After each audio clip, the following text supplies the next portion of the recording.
en Corse. Autre titre ce soir, faut-il plus de flexibilité dans les contrats de travail en France? Vous le savez, c'est un autre des grands chantiers lancés par François Hollande pour relancer l'économie. Les négociations entre syndicats et patronat sont d'ailleurs entrées dans une phase active aujourd'hui. Elles doivent aboutir avant la fin de l'année, sinon il y aura une loi. Mais d'ores et déjà, voilà qu'un grand groupe, en partie public, franchit le pas. Renault propose un donnant-donnant à ses salariés, plus de souplesse dans les horaires ou les salaires contre la garantie de l'emploi. La CGT, je vous le disais, dénonce un chantage. Trifène de Tricorneau, Jean-Jacques Le Garec avec notre bureau à Lille. C'est l'obsession de Renault en France, faire baisser les coûts de production. Pour y parvenir, le constructeur réclame plus de flexibilité sur les jours, les horaires ou le lieu de travail de ses salariés. Sinon, il menace de délocaliser. À Douai, les 4500 ouvriers sont au pied du mur. Des efforts, ça fait des années qu'on en fait et on a peur des conditions de travail qui vont se dégrader encore une fois. On vend presque plus de voitures, on est bien obligé de faire des efforts. On n'a pas trop le choix, qu'il faut continuer à se battre et à être compétitif pour l'avenir. D'après un document interne, un salarié d'une usine française coûterait 50 000 €, charges comprises, contre 35 000 en Espagne. Un pays que la direction de Renault cite en exemple. Les syndicats viennent de signer un accord. Ils acceptent de faire tourner la production 7 jours sur 7, de travailler 3 jours de plus par an, de diminuer de 28% la rémunération des nouveaux CDD et de baisser leurs primes de nuit. En échange, Renault s'engage à maintenir les sites de production en Espagne et à recruter de nouveaux salariés précaires.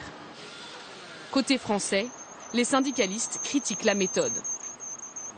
En Espagne, on leur a expliqué, on leur a fait un chantage en leur disant le même qu'en France. Mais là, la référence, c'était la Roumanie. Vous êtes beaucoup trop cher que les Roumains. Nous, c'est vous êtes trop cher par rapport aux Espagnols.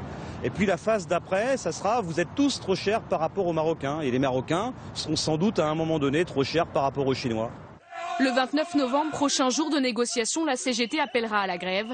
Renault espère aboutir à un accord au mois de janvier.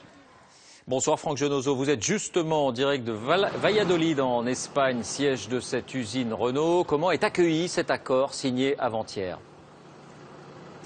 Eh bien, il a été accueilli avec soulagement et c'est presque paradoxal car vous l'avez entendu, ces employés vont bientôt travailler davantage sans véritable compensation, mais ils sont soulagés. Pourquoi ?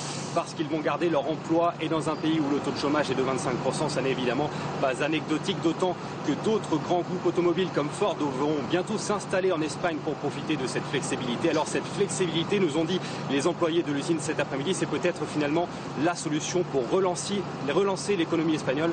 Je vous propose de les écouter. Les familles sont touchées maintenant par les chômages en Espagne et donc si un petit sacrifice de notre part peut donner des emplois autour de nous, ça sera super. S'il faut faire des concessions pour garder nos emplois, il n'y a pas à hésiter. La situation actuelle ne nous laisse pas d'autre choix. C'est triste, non? Triste d'avoir à justifier qu'on laisse filer les droits qu'on avait acquis de haute lutte pendant des années, juste pour pouvoir continuer à travailler ou trouver un emploi.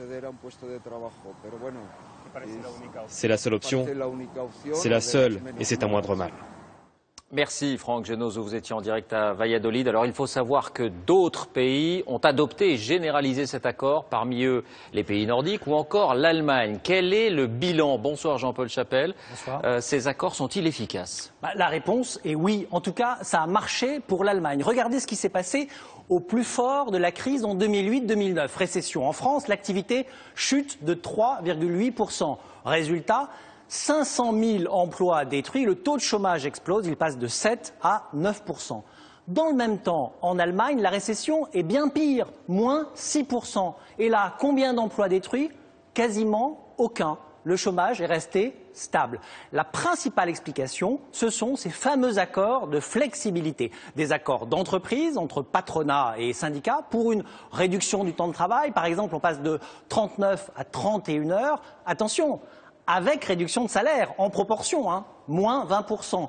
Travailler moins pour gagner moins, bien sûr, ce sont des accords transitoires. Quand l'activité reprend, eh bien, on revient aux conditions initiales. Alors soyons clairs, cette flexibilité, elle n'explique pas la totalité des bons résultats allemands. Un autre élément, c'est le chômage partiel qui a été encouragé. Et là, c'est une mesure financée par l'État. Merci Jean-Paul pour ces explications.